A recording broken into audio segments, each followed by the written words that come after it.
Chapter 2. The two men headed for Asakawa's place in a taxi. If the streets weren't crowded, it took less than 20 minutes to get from Roppongi to Kita Shinagawa. All they could see in the mirror was the driver's forehead. He maintained a resolute silence, one hand on the wheel, and didn't try to start up a conversation with his passengers. Come to think of it, this whole thing had started with a talkative cabbie. If he hadn't caught a taxi at that time, he wouldn't have been caught up in this whole horrific mess, Asakawa thought as he recalled the events of a fortnight ago. He regretted not having bought a subway ticket and making all those transfers anyway, no matter how much of a pain in the neck they were. "Can we make a copy of the video at your place?" asked Ryuji. Asakawa had two video decks because of his work. One was a machine he'd bought when they had first started to catch on, and it wasn't functioning as well as it could, but it did at least make copies with no problem. "Yeah, sure." "Okay, in that case I want you to make me a copy as soon as possible. I want to take my time and study it in my place." He's got the guts, thought Asakawa, and in his present state of mind, Asakawa found his words encouraging. They decided to get out of the cab at Gotenzan Hills and walk from there. It was 8:50. There was still the possibility that his wife and kid would be awake at this hour. Shizu always gave Yoko a bath at a little before 9, and then put her to bed. She'd lie down beside the baby to help her get to sleep, and in the process would fall asleep herself. And once she went to sleep, nothing was going to get Shizu out of bed. In an effort to maximize time talking alone with her husband, Shizu used to leave messages on the table saying, "Wake me up." So when he got home from work, Asakawa would follow her instructions, thinking she really meant to get up, and try to shake his wife awake. But she wouldn't wake up. He would try harder, but she would just wave her hands around her head like she was shooing a fly, frowning and making annoyed sounds. She was half awake, but the will to go back to sleep was much stronger than Asakawa was, and he eventually had to cut his losses and retreat. Eventually, note or no, Asakawa stopped trying to wake her up, and then she stopped leaving notes. By now, 9 o'clock had become Shizu and Yoko's inviolate sleepy time. On a night like this, though, it was actually more convenient that way. Shizu hated Ryuji. Asakawa thought this was an eminently reasonable attitude, so he never even asked her why. "I'm begging you, don't bring him into our home anymore." Asakawa still remembered the repugnance on his wife's face when she said that. But most of all, he couldn't play this video in front of Shizu and Yoko. The house was dark and still, and the fragrance of hot bath water and soap wafted even out of the entry hall. Evidently, Mommy and Baby had just now gone to bed, towels under their wet hair. Asakawa put his ear to the bedroom door to make sure they were asleep, and then showed Ryuji into the dining room. "So the baby's gone night-night?" Ryuji asked with an air of disappointment. "Shh," said Asakawa, putting a finger to his lips. Shizu wasn't going to wake up from something like that. But then again, he couldn't swear she wouldn't sense something was different from usual and come out after all. Asakawa connected the output jacks of one of the video decks to the input jacks of the other, and then inserted the video.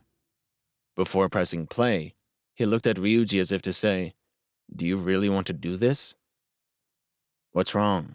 Hurry up and play it," urged Ryuji, without taking his eyes off of the screen. Asakawa pressed the remote into Ryuji's hand and then stood up and went to the window. He didn't feel like seeing it again. Really, he should watch it over and over, analyzing it cool-headedly. But he couldn't seem to find the will to chase this thing any further. He just wanted to run away, nothing more.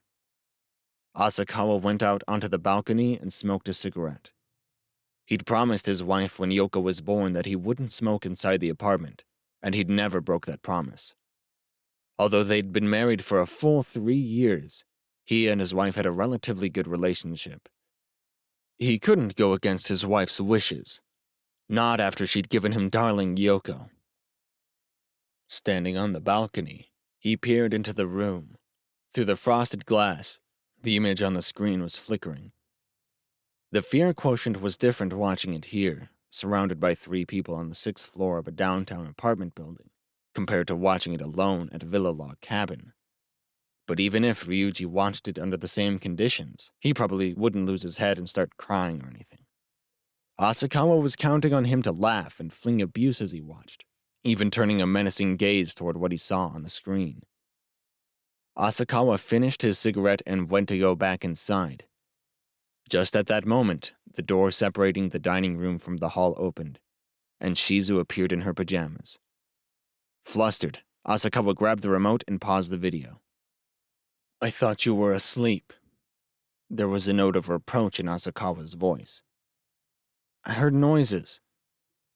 As she said this, Shizu looked back and forth between the TV screen, with its distorted images and staticky sounds, and Ryuji and Asakawa.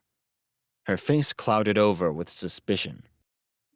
"Go back to bed," said Asakawa in a tone of voice that allowed for no questions. "I think we ought to let the missus join us if she'd like to. It's quite interesting." Ryuji, still seated cross-legged on the floor, looked up. Asakawa wanted to yell at him, but instead of speaking, he balled all his thoughts up into his fist and slammed it down onto the table. Startled by the sound, Shizu quickly put her hand on the doorknob, then narrowed her eyes and bowed ever so slightly and said to Ryuji, "Please make yourself at home." With that, she turned on her heel and disappeared back behind the door. 2 guys alone at night, turning videos on and off. Asakawa knew just what his wife was imagining. He didn't miss the look of disdain in her narrowed eyes. Disdain not so much for Ryuji as for male instincts in general. Asakawa felt bad that he couldn't explain.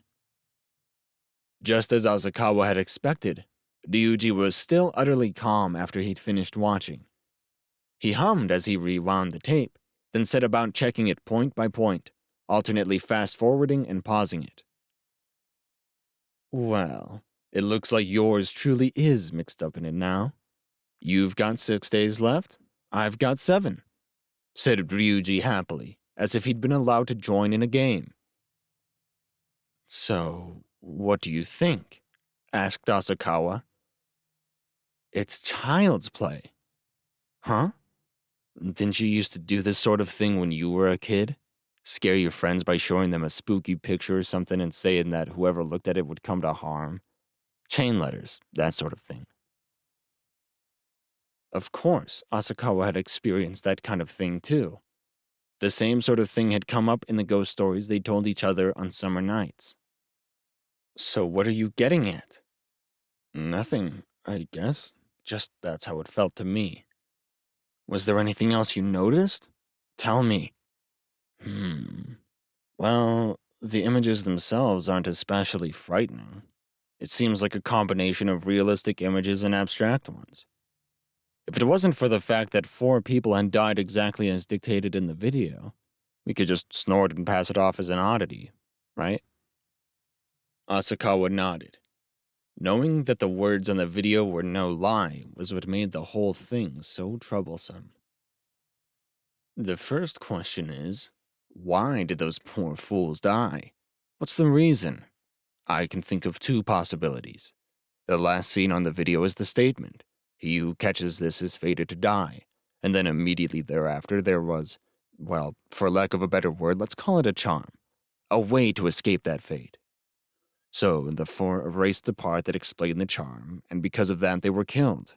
Or perhaps they simply failed to make use of the charm, and that's why they were killed.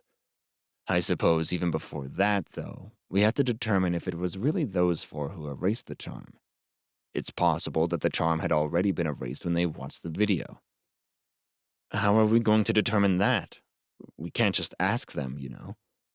Asakawa got a beer from the refrigerator, poured a glassful, and set it in front of Ryuji. "Just you watch.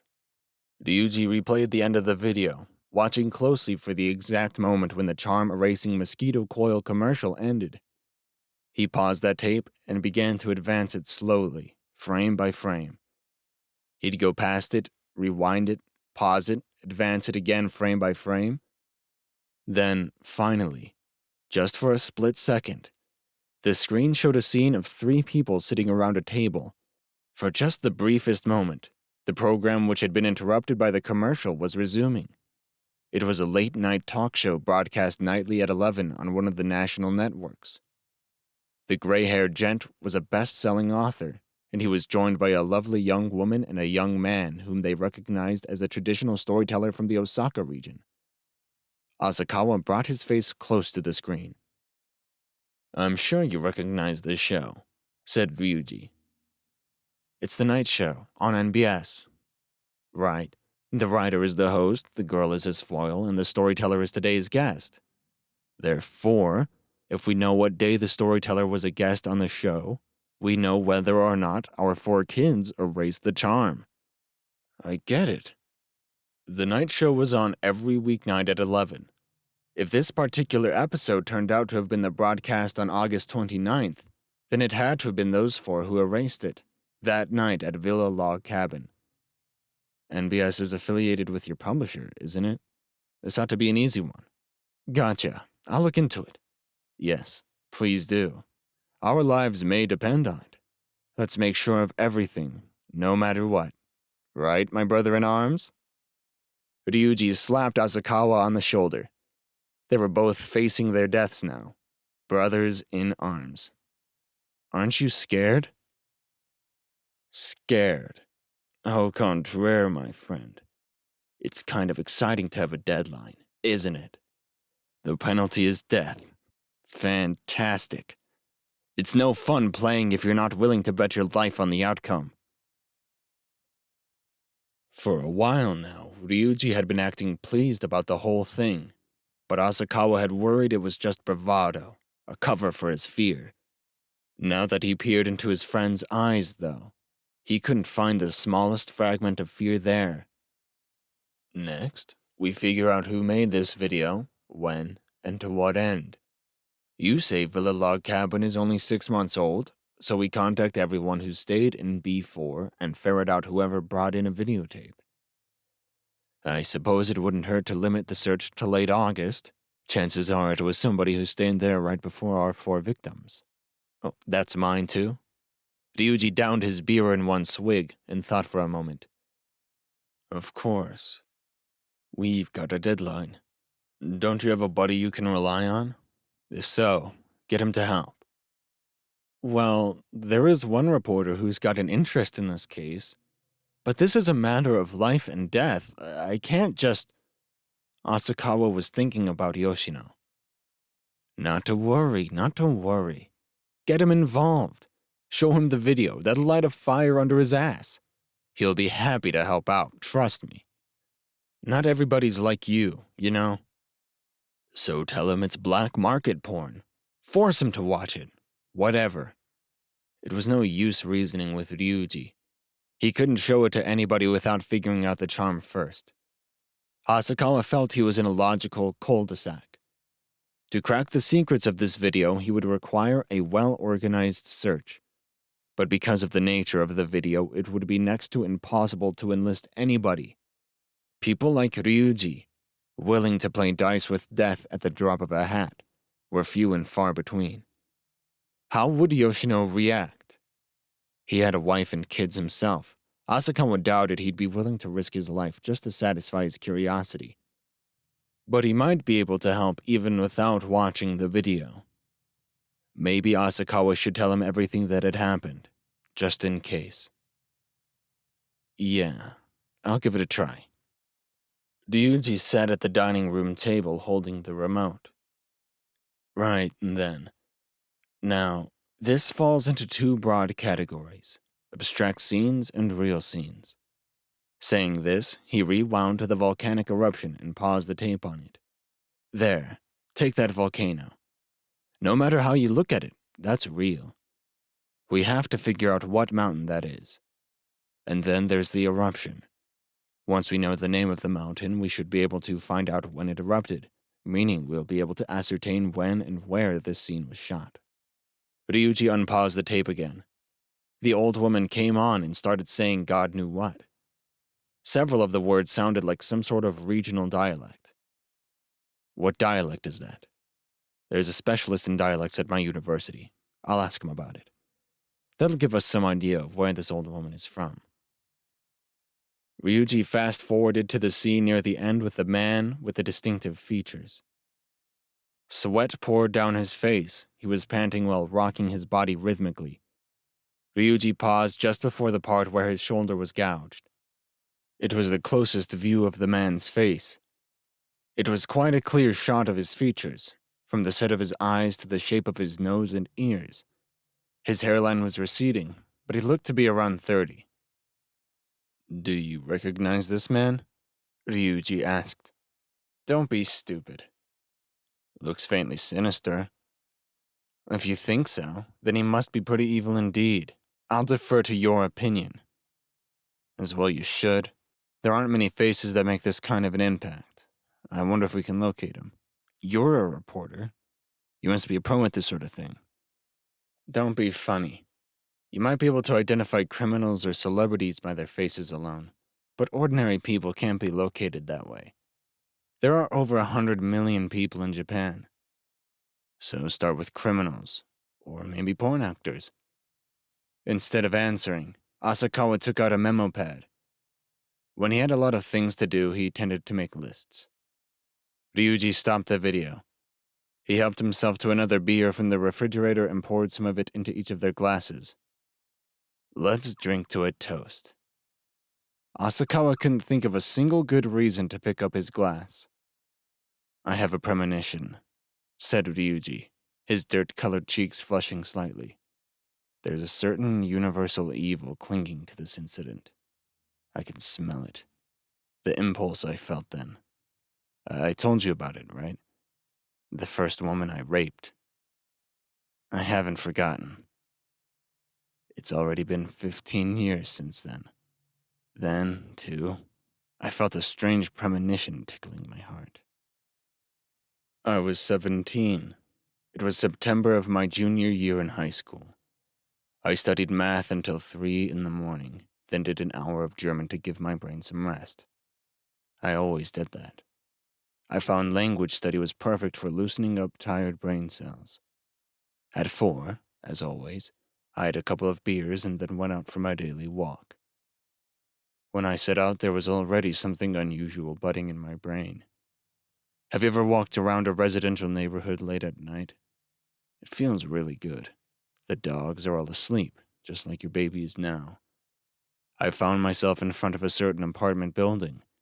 It was an elegant wood-framed 2-story affair, and I knew that inside it lived a certain well-groomed college girl that I sometimes saw on the street. I didn't know which apartment was hers.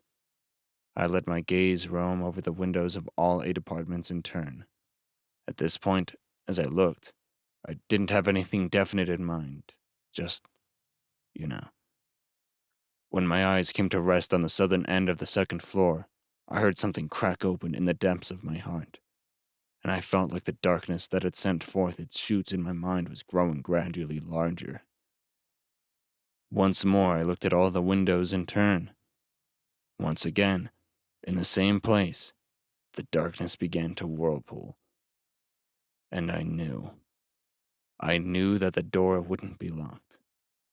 I don't know if she just forgot or what. Guided by the darkness that was living in my heart, I climbed the apartment stairs and stood in front of that door. The nameplate was in Roman letters, in Western order, given name first. Yukari Makita. I grasped the doorknob firmly with my right hand. I held onto it for a while, and then forcefully turned it to the left. It wouldn't turn. What the hell? I thought, and then suddenly there was a click and the door opened. Are you with me? She hadn't forgotten to lock it at all. It unlocked itself at that very moment. Some energy was being exerted on it. The girl had spread her bedding beside her desk and gone to sleep. I had expected to find her in bed, but she wasn't. One of her legs poked out from under the covers. Here, Ryuji interrupted his story. He seemed to be replaying the ensuing events agilely in the back of his mind, staring down distant memories with a mixture of tenderness and cruelty. Asakawa had never seen Ryuji look so conflicted. Then, 2 days later, on my way home from school, I passed in front of that apartment building. A 2-ton truck was parked in front of it, and guys were hauling furniture and stuff out of the building. And the person moving was Yukari. She was standing around aimlessly, leaning on a wall, accompanied by a guy who looked like he must be her dad, just staring at her furniture as it was being carried away. I'm sure her dad didn't know the real reason his daughter was moving so suddenly. And so Yukari disappeared from my life. I don't know if she moved back in with her parents or got another apartment somewhere and kept going to the same college, but she just couldn't live in that apartment a second longer. Poor thing. She must have been awfully scared. Asakawa found it hard to breathe as he listened. He felt disgusted even to be sitting here drinking beer with this man. Don't you feel the least bit guilty? I'm used to it. Try slamming your fist into a brick wall every day. Eventually you won't feel the pain anymore. Is that why you go on doing it? Asakawa made a silent vow never to bring this man into his home again. At any rate, to keep him away from his wife and daughter. Don't worry. I'd never do anything like that to your babykins. Asakawa had been seen through. Flustered, he changed the subject. You said you have a premonition. What is it? You know, just a bad feeling. Only some fantastically evil energy could come up with such an involved bit of mischief. Ryuji got to his feet. Even standing, he wasn't much taller than Asakawa was when sitting down. He wasn't even 5'3", but he had broad, sculpted shoulders. It wasn't hard to believe he'd medaled in shot put in high school. Well, I'm off. Do your homework. In the morning, you'll be down to 5 days left. Ryuji extended the fingers of one hand. I know. Somewhere, there's this vortex of evil energy. I know. It makes me feel nostalgic. As if for emphasis, Ryuji clutched his copy of the tape to his breast as he headed for the entry hall. Let's have a next strategy session at your place. Asakawa spoke quietly, but distinctly. All right. Ryuji's eyes were smiling. The moment Ryuji left, Asakawa looked at the wall clock in the dining room. A wedding gift from a friend, its butterfly-shaped red pendulum was swinging. 11:21. How many times had he checked the time today? He was becoming obsessed with the passage of time. Just like Ryuji said, in the morning he'd only have 5 days left. He wasn't at all sure if he'd be able to unlock the riddle of the erased part of the tape in time. He felt like a cancer patient facing an operation with a success rate of almost nil. There was a debate over whether cancer patients should be told they had cancer or not. Until now, Asakawa had always thought they deserved to be allowed to know. But if this is how it would feel, then he preferred not knowing. There were some people who, when facing death, would burn brightly with what life they had left. Asakawa couldn't manage that feat. He was still all right for the moment, but as the clock chipped away at his remaining days, hours, minutes, he wasn't confident he'd be able to keep his wits about him.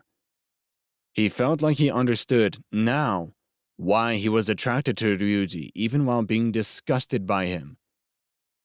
Ryuji had a psychological strength he just couldn't match. Asakawa lived his life tentatively, always worried about what people around him thought. Ryuji, meanwhile, kept a god, or a devil, chained up inside him that allowed him to live with complete freedom and abandon. The only time Asakawa felt his desire to live chase away his fear was when he thought of how his wife and daughter would feel after his death. Now he suddenly worried about them, and softly opened the bedroom door to check on them. Their faces in sleep were soft and unsuspecting. He had no time to shrink in terror. He decided to call Yoshino and explain the situation and ask for help. If he put off until tomorrow what he could do today, he was bound to regret it.